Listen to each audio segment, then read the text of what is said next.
Hola a todos y bienvenidos a un nuevo vídeo. Esta semana vamos a hablar de nuevas guerras que se abren en el mundo de los procesadores y de más filtraciones de las RTX 3000. Así que... ¡empezamos!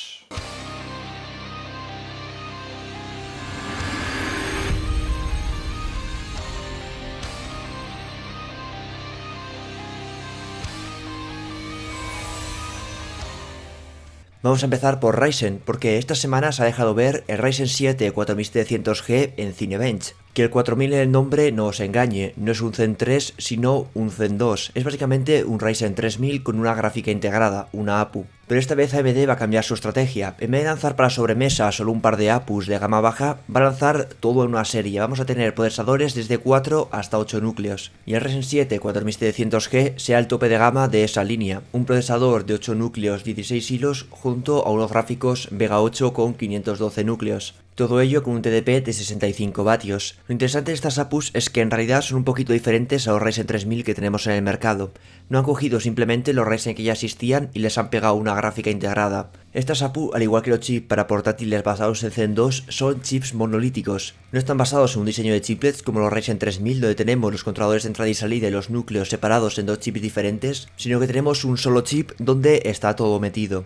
Y lo interesante de esto es que las latencias de un diseño monolítico son inferiores a las latencias de un diseño de chiplets, lo cual hace que estas APU puedan tener un rendimiento muy interesante, especialmente en videojuegos donde las latencias marcan de forma muy importante el rendimiento.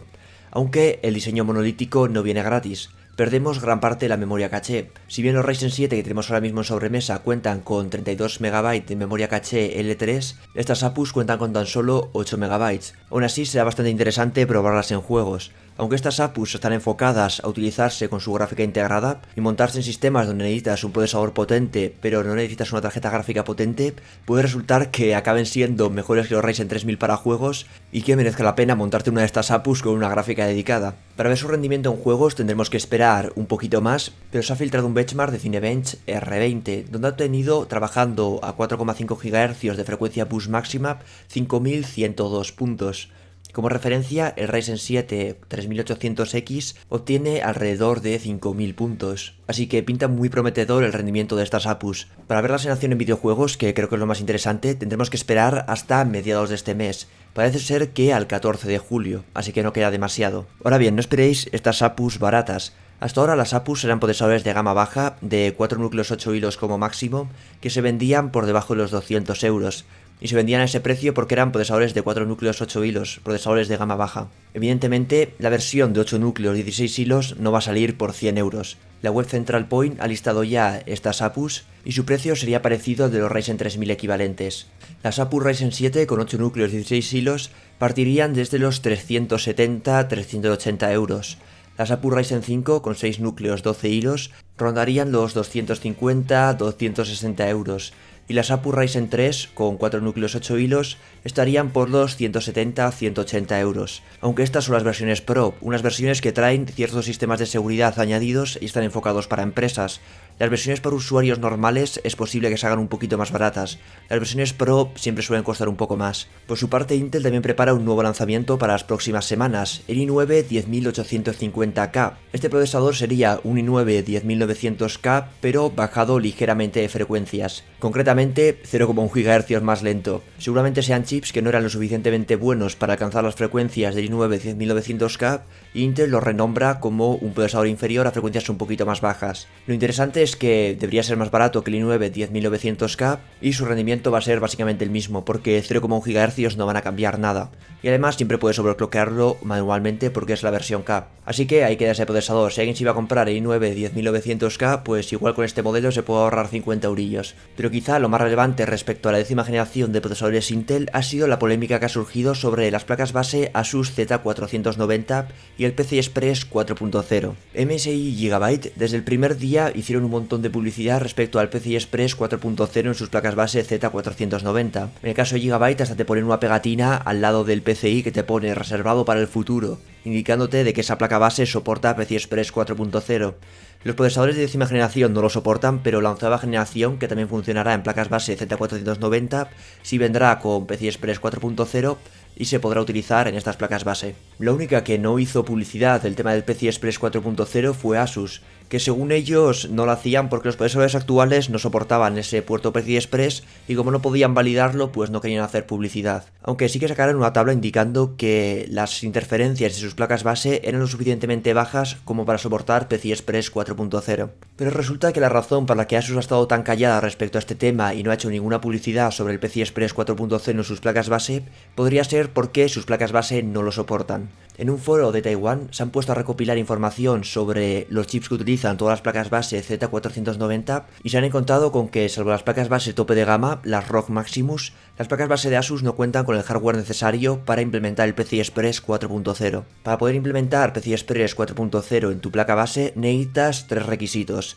Primero necesitas un puerto PCI y un puerto M2 que soporten este estándar y también necesitas un generador de reloj que soporte también el estándar PCI Express 4.0. Las placas base Asus no contarían con ninguno de estos tres requisitos, cosa que sí hacen las placas base MSI o Gigabyte. De todas formas, con este tema quiero ser un poco cauto porque, por ejemplo, algunos fabricantes lanzaron BIOS para añadir soporte de PCI Express 4.0 en placas base X370 y X470 de AMD, placas base que en principio tampoco deberían soportarlo. AMD hizo a los fabricantes que lanzaron estas BIOS retirarla, por lo que el PCI Express 4.0 se volvió exclusivo de las placas base X570, pero al parecer sí que era posible llevarlo a otras placas base más antiguas si contaban con una calidad en las líneas PCI Express lo suficientemente buena. Estando el controlador PCI Express dentro del propio procesador, podría ser posible que Asus consiguiese implementar en sus placas base actuales el PCI Express 4.0. La verdad es que yo no sé si es posible, no soy un experto en estándar PCI Express, no sé si lo van a poder hacer o no, por eso me gustaría que Asus, ahora que ha salido esta información a la luz, se pronuncie y diga sí, vamos a dar soporte al PCI Express 4.0 o diga no, nuestras placas base no lo soportan. Desde luego que si su competencia ha preparado sus placas base para dar soporte al PCI Express 4.0 y ellos no lo han hecho, es una cagada enorme. Yo desde luego que si han cagado de esta manera dudo que volviese a confiar en Asus para comprar una placa base suya a corto plazo. Y desde luego hasta que no se aclare este tema tampoco me compraría una placa base Asus Z490. Sí que es verdad que la utilidad del puerto PCI Express 4.0 a día de hoy no es demasiado.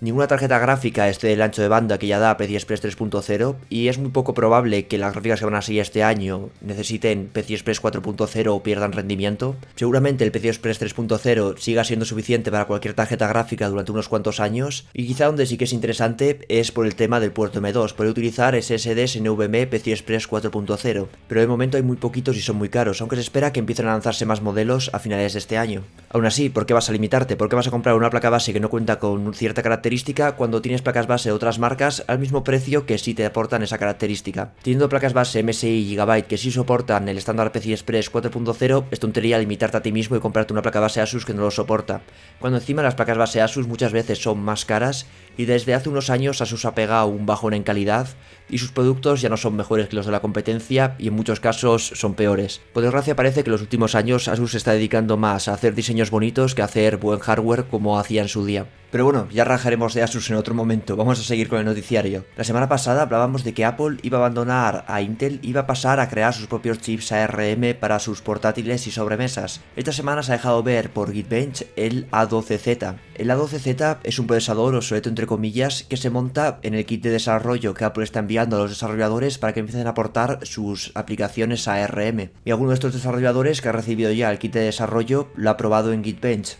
concretamente en el test de OpenCL. Y lo curioso es que este procesador ha sido capaz de superar en OpenCL al Ryzen 5 4500U y al i7 10065G7. Les ha superado en el apartado de OpenCL, es decir, que la gráfica integrada que monta el A12Z tendría una potencia de cómputo superior que las opciones de AMD e Intel. Lo más impresionante de todo es que se estaba utilizando la versión porteada de Geekbench, no una versión nativa para ARM, sino que se estaba utilizando la versión por 86 emulada a ARM mediante la aplicación Rosetta de Apple. Esto es muy interesante porque al parecer Rosetta, a diferencia que hace Windows 10 ARM, que hace una traducción de código a medida que el programa se ejecuta, Rosetta hace esta traducción cuando instalas el programa, así que esta traducción solo se tiene que hacer una vez y cuando el programa se está ejecutando no existe una pérdida de rendimiento más allá de lo optimizado que esté el código que pueda generar Rosetta. Así que muy interesante este tema y cuidado con Apple porque puede poner en muy serios problemas a AMD e Intel y a la arquitectura por 86. En el mismo benchmark también se ha dejado ver esta semana el procesador Tiger Lake de Intel. superando en potencia de cómputo a la GeForce MX 350. Esto no quiere decir que luego en juegos esta integrada vaya a ser más rápida que la MX 550, igual que pasa con el chip de Apple que hemos hablado antes. Es un test de cómputo, no de videojuegos. Aún así es interesante y el éxito de los gráficos Xe que monta este procesador pasa por superar a estas gráficas de Nvidia. La serie MX, que son gráficas de Nvidia con un consumo súper bajo y muy poquito potentes enfocadas para ultrabooks. La idea de Intel de desarrollar sus integradas Xe, que son integradas muy potentes, es poder prescindir de estas gráficas de Nvidia y hacer los portátiles más ligeros y con mayor duración de batería. Y parece que de momento van por el buen camino. Aunque también hay que decir que la MX 350 es una gráfica obsoleta, está basada en Pascal, y Nvidia con estas gráficas siempre utiliza arquitecturas antiguas, procesos de fabricación antiguos, y si Intel les aprieta, siempre tienen en la recámara la opción de relanzar las MX con los últimos procesos de fabricación y últimas arquitecturas. Pero habrá en el mercado de los ultrabooks una pelea bastante interesante entre Intel y Nvidia, y también AMD, que también tiene sus Zen 2 con gráficas integradas para este mercado. Vamos a hablar ahora de gráficas un poquito más potentes y con un consumo un poquito más alto. Y es que las RTX 3000 se siguen filtrando. En este caso tenemos una foto filtrada de una presentación de Asus donde estaban discutiendo los diseños de sus RTX 3000 personalizadas. Y este sería uno de los diseños que Asus está evaluando para su RTX 3080 Ti Strix. Sí, 3080 Ti. Esto es interesante porque hasta ahora hablábamos de que tendríamos la RTX 3080 y la RTX 3090 y que la 3080 Ti no existiría. Esta foto de Asus parece indicar que no va a ser así, que la 3080 Ti va a seguir existiendo. Esto no es nada raro, en muchas generaciones de Nvidia hemos visto esto, que todos los rumores y filtraciones hablan de una 2090, 3090 y no de una versión 80 Ti, y a última hora esa 3090 desaparece y se convierte en 3080 Ti. Yo creo que lo que ocurre es que internamente en Nvidia utilizan la terminación 90 y que luego cuando sacan la gráfica a la venta utilizan la terminación 80 Ti porque es la que han utilizado siempre. Aunque esta generación hay rumores que dicen que lo que ocurriría es que la RTX Titan desaparecería y sería la que se convertiría en la 3090. Bueno, ya veremos qué acaba pasando. Realmente el nombre que le pongan a las gráficas es lo de menos. Volviendo a la imagen filtrada, Asus cambiaría de forma radical el diseño de sus gráficas, cambiaría por completo el diseño que ha estado utilizando los 2 últimos años y que a mí personalmente me gustaba más. Pero viendo que en esta imagen hay textos que parece que están como photoshopeados por encima, aunque hay que decir que Videocast, que ha filtrado esta imagen, ha utilizado una IA de estas de super resolución para mejorar la calidad de la imagen y ha podido crear ciertos efectos extraños en la imagen. Pero bueno, parece que por ejemplo el texto de 3080 Ti lo han pegado por encima con Photoshop, así que puede ser que Asus estuviese teniendo una reunión interna para decidir qué diseño utilizaban y tengan varios diseños y estuvieran ahí diciendo, bueno, ¿cuál os gusta más? ¿Cuál utilizamos? Y que este fuese uno de ellos y que al final no sea el que se utilice. O puede ser que sí, ya lo veremos. La cosa es que las filtraciones de las RTX 3000 siguen intensificándose.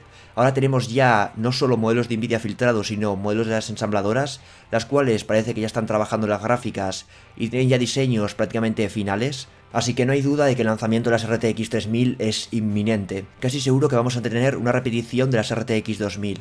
Es decir, Nvidia va a hacer un evento a finales de agosto y las gráficas saldrán a la venta durante el mes de septiembre, coincidiendo también con el anuncio y salida a la venta de las gráficas RDNA 2 de AMD.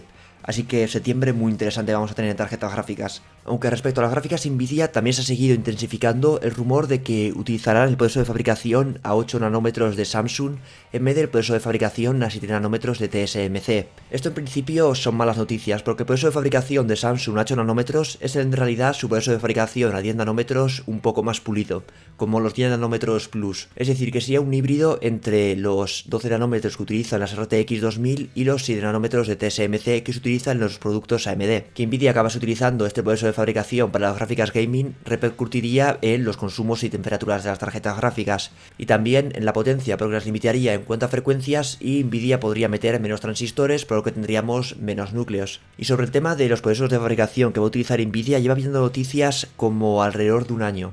Lo que parece que está ocurriendo es que Nvidia intentó presionar a TSMC. El proceso de fabricación a 7 nanómetros de TSMC es muy caro. Entonces Nvidia, al parecer, por las noticias que se han ido publicando, intentó ir donde TSMC y decirles, oye, ¿me hacéis una rebaja o me voy con Samsung? Pero claro, TSMC tiene una demanda brutal de su proceso de fabricación a 7 nanómetros. Todo el mundo quiere utilizarlo y tiene las fábricas al 100%, no le sobra ni un chip.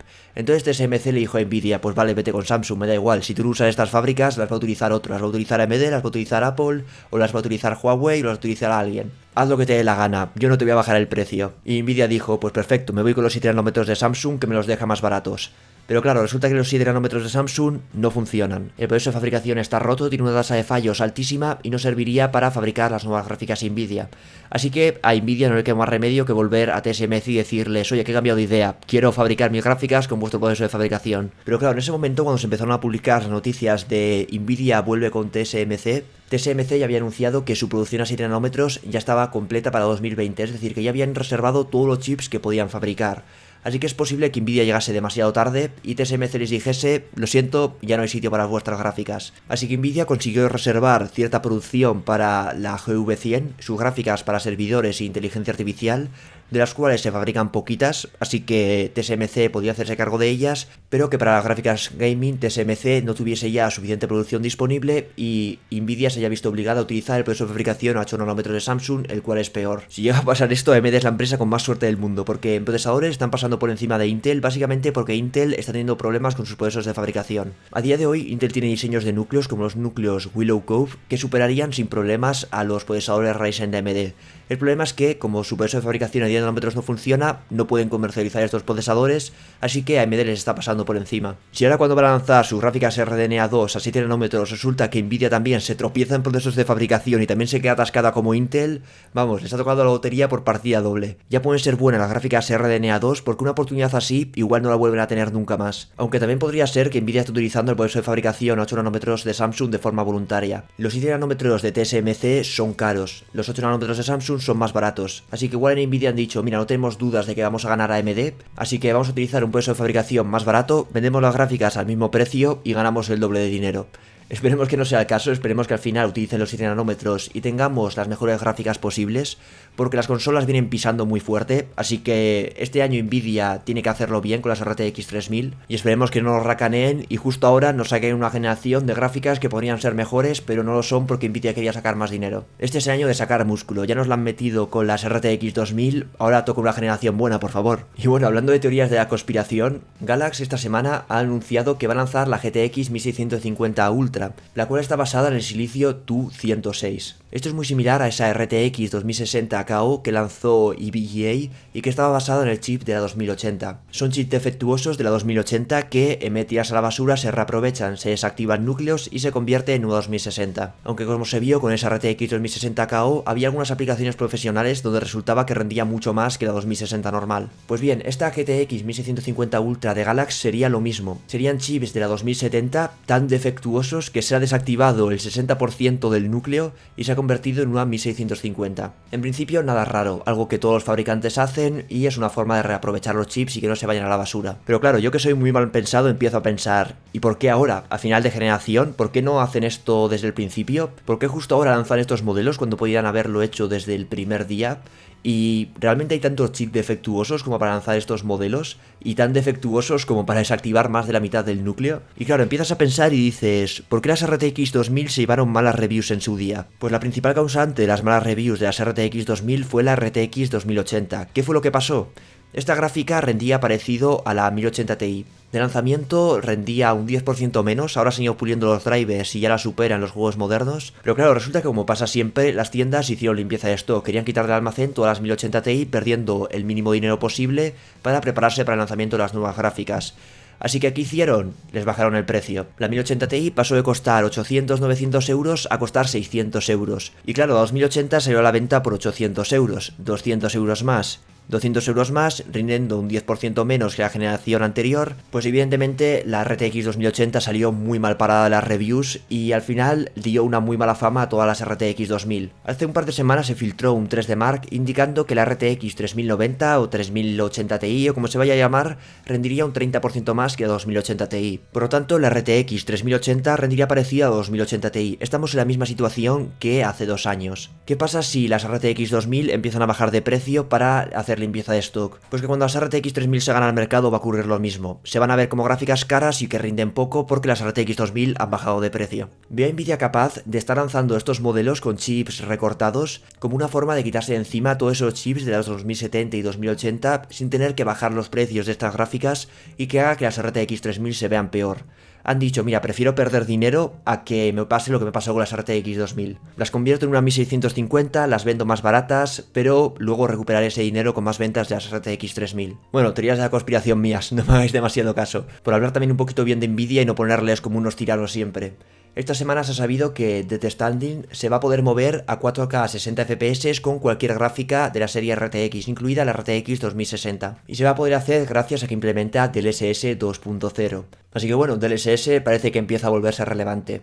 A quien no le he ido tan bien es a Crytek, que esta semana se suponía que iba a anunciar su Crysis Remaster, una remasterización de Crysis 1, juego mítico por ser un juego adelantado a su época en cuanto a gráficos y que incluso a día de hoy se sigue viendo bastante bien. Todos esperábamos de la versión remasterizada un nuevo portento en gráficos, un juego que fuese espectacular, que utilizase la última versión de CryEngine, porque además Crytek enseñó demos de paisajes parecidos a los de Crysis con su última versión de CryEngine y esperábamos una brutalidad, un juego que de nuevo hiciese sufrir a cualquier gráfica. Pues resulta que se filtró el tráiler del videojuego, lo filtró la propia Crytek, lo puso en la tienda de Microsoft así como sin querer, básicamente lo pusieron ahí para ver un poco las reacciones de la gente. Y ese tráiler mostraba un juego que se veía incluso peor que el original, una remasterización que se veía peor que el juego original. Básicamente habían cogido el juego original y lo habían adaptado para que funcionase en las nuevas consolas y en la Nintendo Switch, le habían quitado unas cuantas palmeras para que rindiese bien y ala, lo relanzamos. Evidentemente ese tráiler filtrado se llevó muy malas críticas, todo el mundo dijo qué basura es esta, y Crytek a último momento canceló el anuncio de su Crysis nuevo. De hecho tenían una cuenta atrás en YouTube que de repente desapareció y dijeron, mirad, nos lo vamos a currar más, sabemos que esto es una mierda y vamos a dedicarle más tiempo en hacerlo bien. Y ojalá esta vez lo hagan bien, le metan la última versión de CryEngine y hagan un juego que de nuevo sea impresionante visualmente. Un juego que haga justicia a Crysis 1. Y bueno, para terminar, una corrección respecto al noticiario de la semana pasada. Hablamos de Hardware Accelerated GPU Scheduling, que es una nueva tecnología que ha implementado Windows en la última versión de Windows 10 que permite a la tarjeta gráfica gestionar su propia memoria. Hablamos de ello en el noticiario pasado, podéis ir a verlo si os lo perdisteis, aunque tampoco os perdisteis mucho porque de momento en juegos actuales no supone ninguna mejora.